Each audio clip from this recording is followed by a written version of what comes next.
my channel. Appreciate you for tuning in.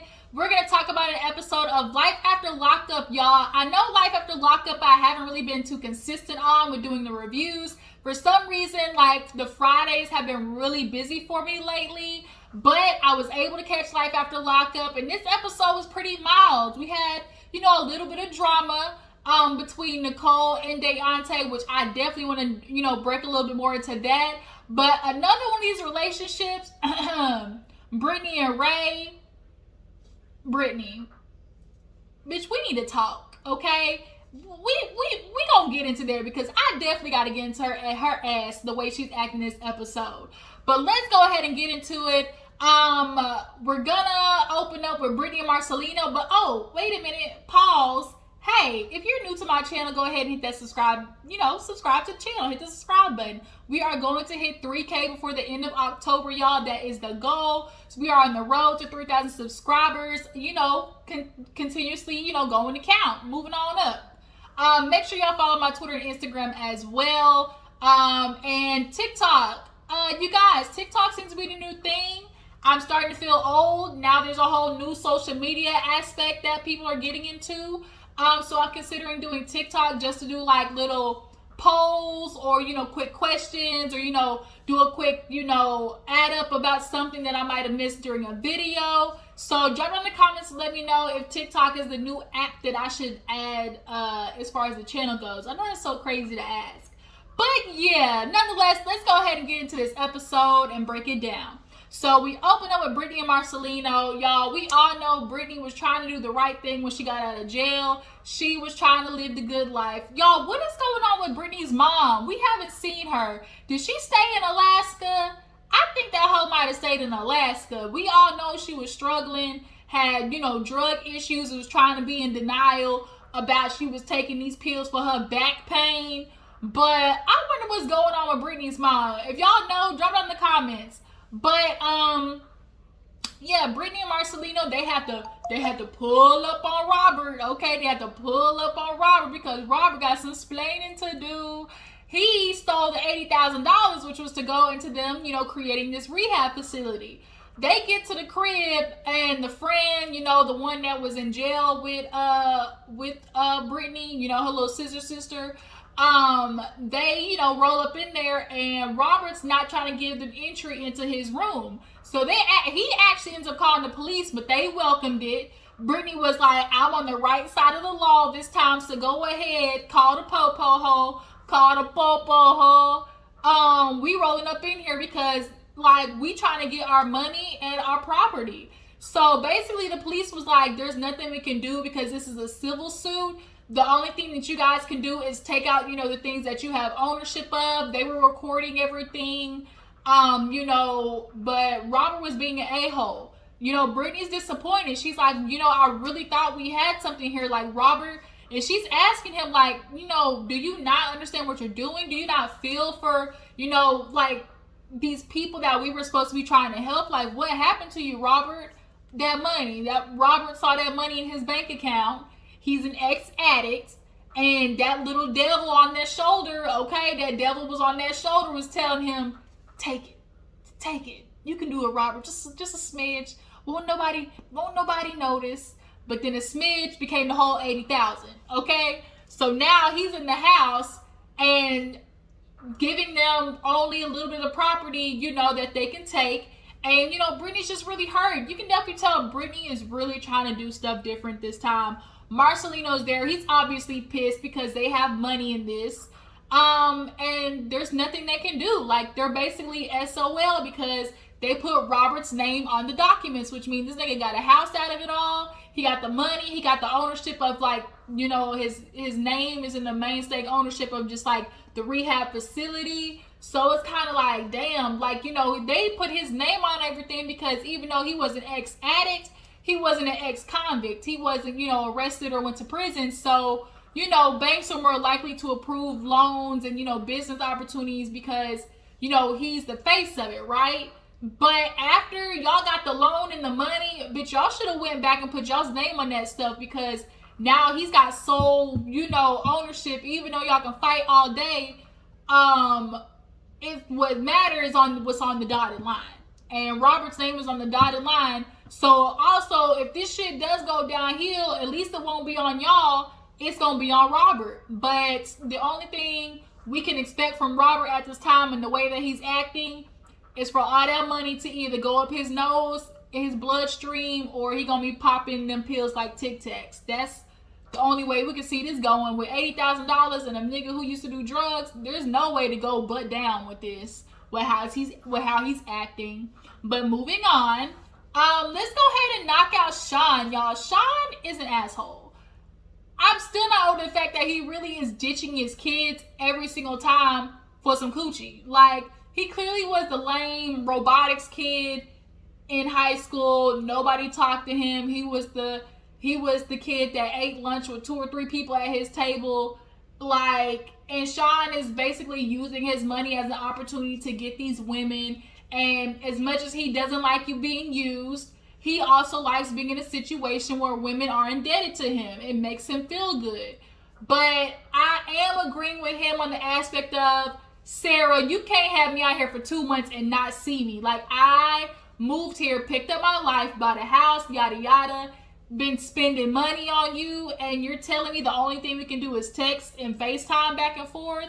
And Sarah's excuse is, well, I wanted to get out. I told you I wanted to see my mom, make things right with her. I need to do better with, with my daughter. And that's understandable. 7 days out of the week for 2 months, you're telling me you couldn't go on a date with him, go over to the crib, Netflix and chill, hang out for an hour go out and get some ice cream, bitch? Really? Really, Sarah? But I digress. So he calls her and basically gives her an ultimatum, and she's mad because she's like, how dare you give me an ultimatum? Like, you know what I'm trying to do? I'm trying to get my life right. And he's like, I get it, but for 2 months you really haven't seen me. You want me to stay out here? Like, no, like, what's up? So he's like, you can meet me here. I'll give you the address, and if you show up, you show up. If you don't, you don't. And so she ends up telling her mom, well, if y'all see her mom, I ain't trying to talk about nobody's mama, but yikes. She basically tells the mom that, he's giving her this ultimatum, and the mom is like, you need to do you work on yourself, and, you're doing good, staying clean and working on your relationship as a mother. And you can definitely tell Sarah, she's struggling with that anxiety depression combo, which is a hell of a combo to have. She's out of prison, trying to adjust to life. Plus she's also dealing with PTSD of that situation of basically they are considering it murder, the fact that she gave the person drugs that they ended up overdosing on. So that's haunting her at the same time. But you can definitely tell that she definitely struggles with just dating in general because of her previous relationships and her self-confidence. And she admitted that she's like, I do deserve a relationship with a good guy. Sean may possibly be that good guy. So I do think like she was running, and she admitted that later on when she finally did pull up to see him.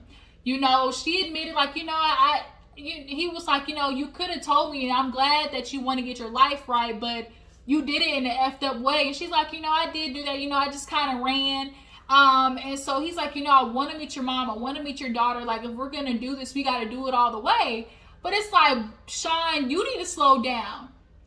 You do not need to meet her daughter yet. And it's so refreshing to see Sarah be a mom that has common sense of, I'm going to wait for you to see my kid. I'm going to wait for you to meet my family. Like, let's build this up first. Like, she's not pulling no Chevelle where the nigga get out of prison and it's like, welcome home daddy. And it's like, bitch, what? Like, I don't know this man.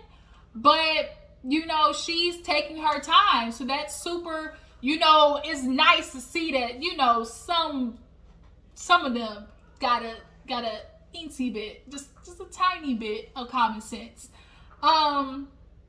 So they basically agree to take it slow, and he's like, well, what are we gonna do, like, dating wise? And so she's like, well, you can go take me tanning. He's like, tanning? Let me guess, I'm gonna pay for it. And she was like, He's like, I am starting to feel a little bit abused. This is the same thing that happened with Destiny. Like I was paying for everything. And it's like,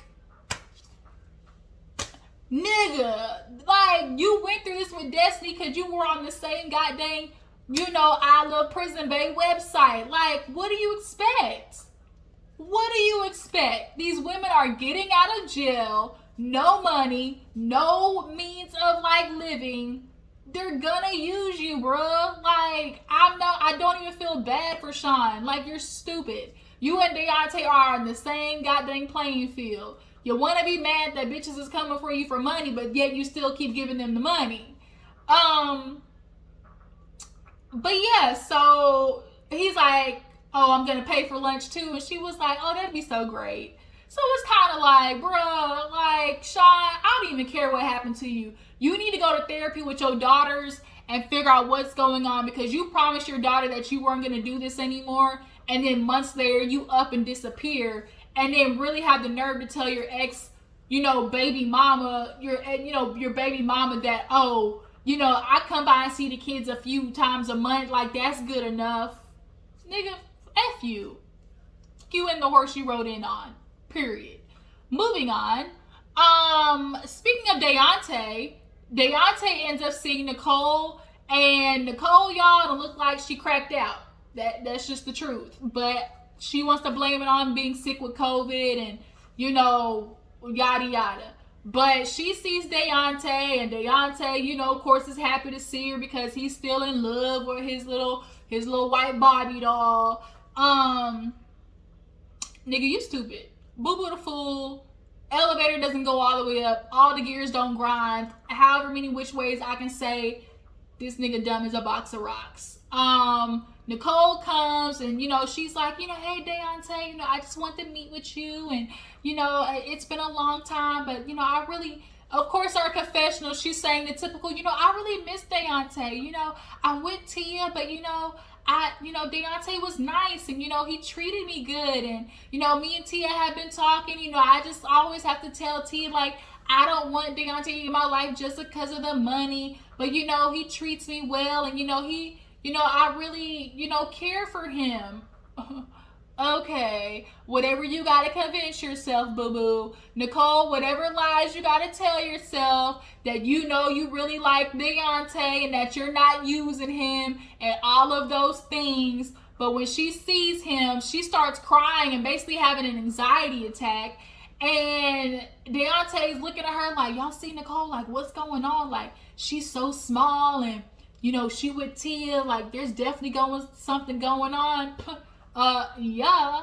But she comes back and tells him that she misses him and, she's sorry for how things went. And he basically tells her, like, that was fucked up what you did. Like, you came out and, like, dipped on me. And she's like, I really didn't expect that to happen. Like, I didn't know I was going to run into Tia and feelings were going to come back. Like, we were together in jail for a long time. So, like, I love her and, she's a really good friend and all of that bull. And so she's like, I don't know what you're thinking, but, I really want to be friends with you. Like, I really still want to talk to you. And, maybe you'll even consider, like the three-way relationship I was talking about, Deontay. And, of course, Deontay at first is like, what? A three-way, like, girl, like, I loved you. Like, I was doing everything for you. Like, I was paying for stuff. And now you want me to think about a relationship with you and Tia? She's like, well, you ain't got to think about it now, but just sleep on it. And so she's like, well, could you drop me off at home? Or, I could walk, but, you could drop me off. And he's like, man, girl, I ain't getting ready to let you walk nowhere with his old bug eyes. So she gets in the car, start flirting. Oh, Deontay, your necklace is so nice. And, oh, I would have got you one, but, you ran off on me. And so here this is the game she start playing. Like, I can't even be mad at Nicole. Like Snoop Dogg said, she saw a sucker and she licked it. Deontay, you the dumbass blow pop right now. She talking about, well, Deontay, he's asking her how she's doing, what she been up to. well, I've just really been trying to get things going on with work, but I couldn't pay for the classes, and I'm thinking about going to school or whatever she said, but I couldn't pay for that. Like, I'm really struggling right now, Deontay. Like, I can't even call you or text you like I want to because I can't even pay my phone bill. Deontay, it's literally like plain as day what she's doing, but because she don't flat out ask, Deontay, of course, in the confession, like, well, I was always paying for stuff for Nicole, I was taking care of her, but with her ringing off all the things that she's saying she needing right now, basically the only thing I'm waiting for is, well, do you mind helping me? But she doesn't end up asking. She basically dumps and unloads on him everything that she needs, but don't ask for it. That's the game, Deontay. She just leaving little crumbs. That's all she gotta do, leave little crumbs, because she know your dumb ass gonna pick them up. And sure enough, he does, talking about, well, if you ever need anything. And she's like, no, I'm good. And he's like, no, like, if you ever need anything, like, financially, just tell me. Well, I just can't do that, Deontay. Like, I don't want to ask for nothing. It's my business to handle. Bitch, now all of a sudden you got a moral high compass. Now all of a sudden you don't want to take money from him. Girl, we know how this game go. Like, Deontay, she don't have to tell you or ask you for it because she knows you're going to willingly hand it over. And she's going to make it seem like it was your idea. Like, she didn't ask for it, but it was your idea. And so Nicole, of course, is talking about how, she has this relationship with Tia, but Tia's, possibly okay with the whole three-way relationship because Tia know what it is. She provides the toxic relationship, the toxic lesbian, we gonna fight, do drugs, have alcohol, have the makeup sex, relationship, because that's the shit that's clearly Nicole likes. But she's going to go to Deontay when she wants to have the nice dinners and get the new Michael Kors watch or handbag and the titty job. And, Tia knows that she cannot provide that lifestyle. So, sure, go ahead and be friends with Deontay. Because if Deontay buys Nicole a car, Tia best believe gonna drive that bitch. If Deontay pays for Nicole's rent, Tia best believe is gonna be having slumber parties. So go ahead, Nicole. Go be friends with Deontay because I'm going to reap the benefits too. Just like I said, Deontay, old dumbass, boo-boo the fool, dumber than a box of rocks. Moving on. Who else do we have to talk about? I did Brittany and Marcelino, Sean. Oh, Lacey and Shane. So Lacey really thinks Shane is cheating on her. So she goes to the gym with Shane. And she sees a girl. And she's just like so upset because Shane is flirting right in front of her face. So yeah, she rolls up on Shane after the girl in the gym was like, oh, like, hey, sorry I haven't been replying, just super busy. He's like, oh, it's okay. You look good though. You've been working out. She's like, yeah. So she's like, I can text you, we can get together, da-da-da-da. And so Lacey sees it as he's flirting. She walks up to him and she slaps him. And she's like, okay, I'm not going to go off on you because we're in public. But like, what the fuck, Shane? Like, you're flirting with this girl right in front of my face. Like, how dare you say she looks good? And in this moment, the way he said it definitely was not flirtation. Like, as he explained, like, when you work out in the gym, you say, hey, oh, that looks good. Like that. Like, you're not being like, oh, damn, girl, you fly. Like, it's simply been like, okay, you look good, like, as in working out, like, what you're doing is working. But Lacey's pissed off. This piece of hair is really pissing me off that keeps poking out. I don't know why it keeps doing that. But she's pissed off. They go outside, and he basically like, what is it? Like, what? Like, it keeps bringing up, I know I cheated on you before, but like, I'm not cheating on you right now. And so I'm really starting to believe that Lacey loves picking these fights with Shane because it gives her an out and an excuse to go fuck with John again. With John. She, messaged him, has been talking to him and feeding John the typical, I just miss you. And, things with Shane just aren't what I thought they would be. And she's at home taking care of babies and whatnot. And Shane is out at the gym working out. So Shane is like, what do you want me to do? A lie detector test? And she's like, well, put it together. And Shane was like, damn, I think, I wasn't real serious, but, okay. And so it's kind of like, ooh, bro, you might have shot yourself in the foot with this one. But best believe, if you get hooked up to the lie detector test, you better hook Lacey bitch ass up to that hoe too, because you need to start asking some questions about who she's talking to when she running through your phone, as she admitted. I didn't even know about you going to the gym and talking to this girl until I went through your phone. So she going through your phone, you need to start going through hers. Hook her ass up, big lips, booty ass and all. Because, it's Shane. Lacey loves this toxic shit. She loves the two men fighting for her. It feeds her insecurities, which is why she looked the way she does. Plastic, chicken grease and silly putty in her lips and her ass and her cheeks. She likes this toxic stuff. She fights with Shane to go run with John. And then when John fucks up, she runs back to Shane and does the, oh my God, I don't even know why I did that. John isn't a good lifestyle for me. I love you, Shane. You take care of my family. It's going to be a toxic cycle until one of these niggas shoot each other, basically. So yeah, let's go ahead and move on. Last but not least, Brittany bitch ass. Y'all, Brittany is pissing me off. Ever since the beginning, I have not liked her, y'all. She just carried that stank attitude. And now she's getting even more on my nerves because she's completely ignoring all the flashing signs of why she should not be having a baby right now. So Ray finally got his first paycheck. Wasn't shit. Shocker. Welcome to the, the legal world, Ray. Ray has been making all that money, the illegal way, and then went to jail and realized he's going to have to, be on the right path. So now that he's got his first paycheck, he's realizing, damn, how am I going to pay almost $200,000 worth of restitution and do a wedding and taking this bougie ass bitch I'm with and, raise a family? Brittany's completely ignoring that because all she's thinking about is herself. So she actually tries to take Ray to meet her mom, but her mom said, not today. I know you said he got a job, and it's so funny how the mom was like, wait till he gets his first paycheck, wait till he sees how it really is. And he sure did learn, Mama Bear. She's like, I did not raise you to take care of no nickel, okay? But Brittany's trying to convince her, I'm not taking care of him. He wants to do these things, Mom. He wants to take care of me.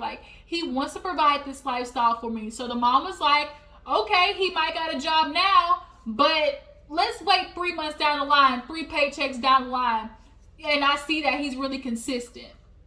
So she goes back in the car, lets him know what the mama is thinking, and even though Ray is a very mild-mannered person, that's what's scary. Because these mild-mannered niggas, they got that dark side.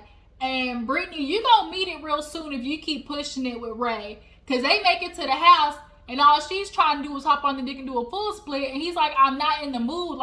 Brittany, first of all, I'm not making any money. You keep pressuring me to have a kid. Do you even really think right now is the right time to be having a kid? Seeing as the fact that your mom doesn't even want to meet me? Really, Brittany? And all she's thinking about is ovulation and peak ovulation. And I really want to have a baby. This is my life. I really want my life. She's just thinking about herself. And honestly, she's pulling a Kenya Moore. Which is, even though this relationship, I'm seeing the red flags. If it fails, at least I get a baby out of it. Brittany, I know you are knocking at Powdered Egg's door, and I hate, as women, we got to deal with that biological clock and all that type of shit. But girl, like Ray said, you're not thinking about the money, honey. How do you think he's gonna feel as a man to not be able to provide for a baby? And you understand, as a woman, you're gonna be looking at him to provide things. And how unattractive and annoying it's going to be when he comes to you and says, I can't buy Similac. I can't buy any diapers because I barely have enough money to get, to and from the work because I'm paying restitution. Brittany, he has restitution to pay. Stop forcing a baby on this man. He's not ready. And neither are you, to be honest. Like, y'all haven't even cultivated a relationship.